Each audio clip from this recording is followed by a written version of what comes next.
Wanna go see a big waterfall today? That's where we're going. It's a biggie. Like 270 feet drop. How you feeling? Better now that the blood's going back to my head. I'm Tammy, and this is my husband, Scott. We are two artists who, when faced with mounting health challenges, decided, you know what?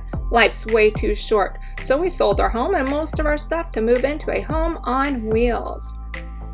Along with Gracie and Jasper, we've hit the road full time in search of new landscapes and experiences. We'd love to have you join us as we navigate our way through this RV lifestyle. And until further notice, our mission is explore, create, and inspire. That's right. It's a biggie. Snoqualmie Falls, 270 feet. So, as usual, we're running behind. We're not getting there early, and we're hoping we can find a spot to park our big dually, because I guess parking is limited. Wish us luck. The right rear door is ajar. Ajar, not ajar. If we didn't have all these high-tech bells and whistles, we wouldn't know when the door turns into a jar.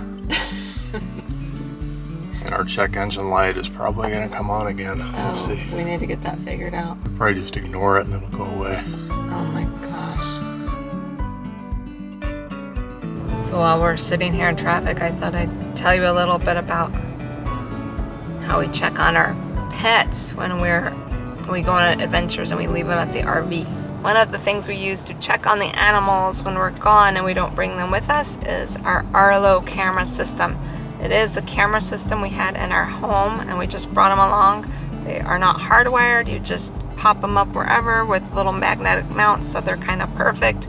Although you do have to have a cell signal on both ends to be able to watch them. So we love it. It works for now. If we could find a better system that didn't require the internet to view them, that would be great. But for now, that works for us. So we spy on our animals like creepers. Parking was not an issue. We got here about noonish. It's a Tuesday, right after 4th of July for a reference of when we filmed this. And we came up to the east parking lot, which was right above the main one, and plenty of room for our big wide butt dually. So, and they'll say pay parking or free parking. This is the free parking. So check this out first if you come. All right, let's go. I got my camera. Do I need my phone? Yeah. Do you have a cane? I got a cane.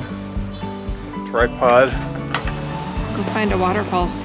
Let's do it. Yeah, and check it out. There's even motorhome and big RV truck parking up here. Look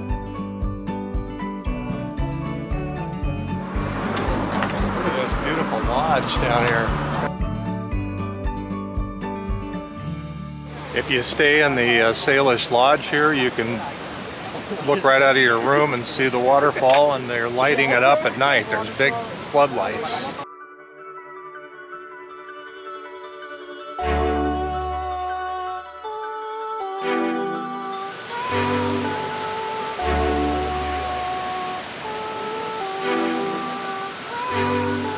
What do you think? Pretty big waterfall. This doesn't do it justice. You got to put this on your list just to see in person. But we're trying for you. So they built a hydroelectric plant here at the waterfall back in 1899. So right here there's a turbine that they took out of service in 1928. Now we're gonna hike down the trail a little way and see what we can see. I think it's a mile downhill and then a mile back uphill, but we'll see how far we can go. A half mile, we can do that. I mean, it's all downhill, which means coming up will be fun. But there's lots of little picnic areas. It's really beautiful. Tammy's tip for the day: go potty before you hit the trail to go down. You know, especially when there's a waterfall involved, that doesn't help.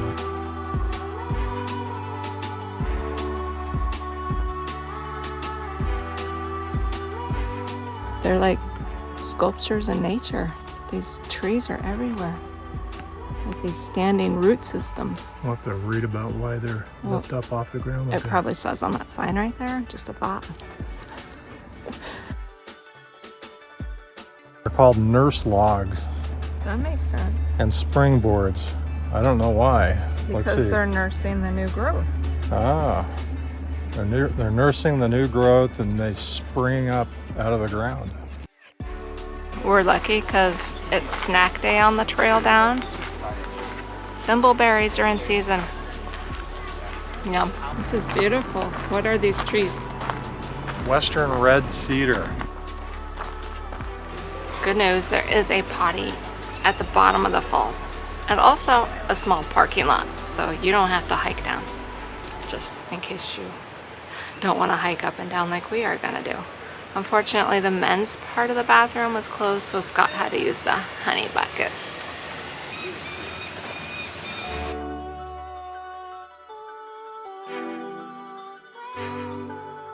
Sweaty in places that shouldn't be sweaty right now.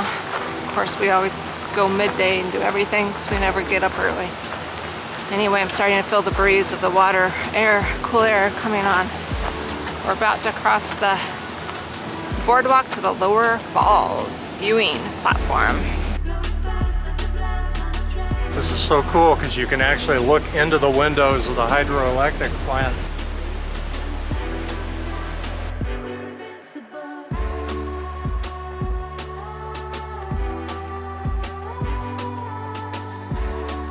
I always love it too when people are walking side by side and they refuse to budge. It's like a game of chicken. And I'm the big klutzy guy with a big tripod.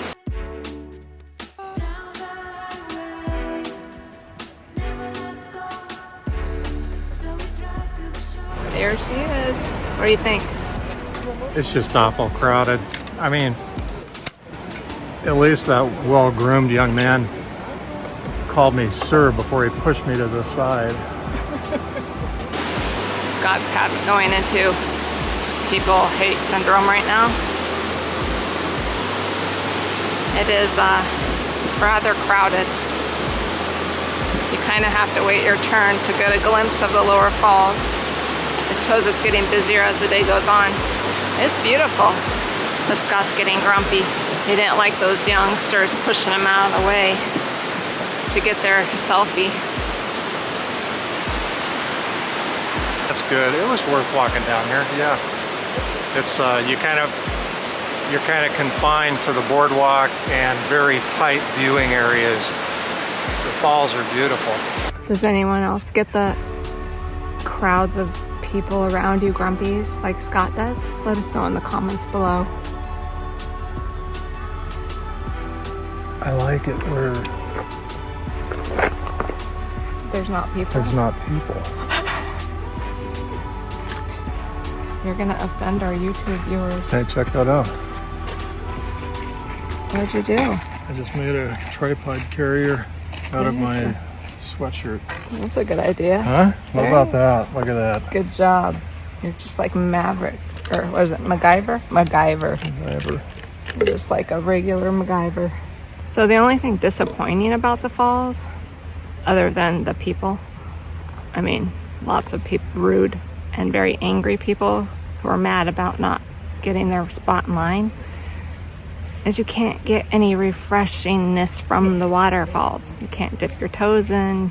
I understand why, but it's super hot and it would be nice to just splash a little cold water on your face. And now the uphill trudge begins. How you feeling? Better now that the blood's going back to my head. So going up this half-mile hill wouldn't be a big deal for most people, but for me it's gonna be a chore, especially in the heat. I have a condition called POTS, postural orthostatic tachycardia syndrome. My heart rate goes up from going uphill, and I have an exaggerated heart rate. And then instead of my body being like a normal person's body that says, okay, get your blood pressure and regulate everything so you can keep up with your heart, my body just says, oh, no, I don't think so. We're gonna make you pass out. I and my blood pressure tanks, my heart rate goes sky high, I start getting dizzy, nauseous, and then if I don't sit down or lay down, I pass out. It's a lot of fun. So, and it can be really embarrassing, but that's just part of what we live with. So if we can get out and do these things, then you can too, because we have all sorts of problems with our bodies.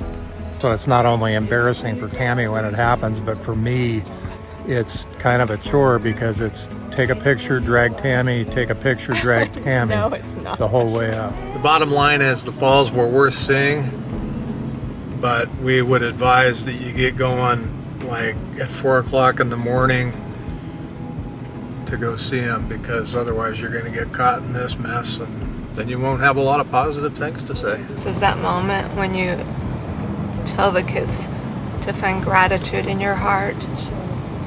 Remember that, babe? For example, it could be your wife, your RV lifestyle,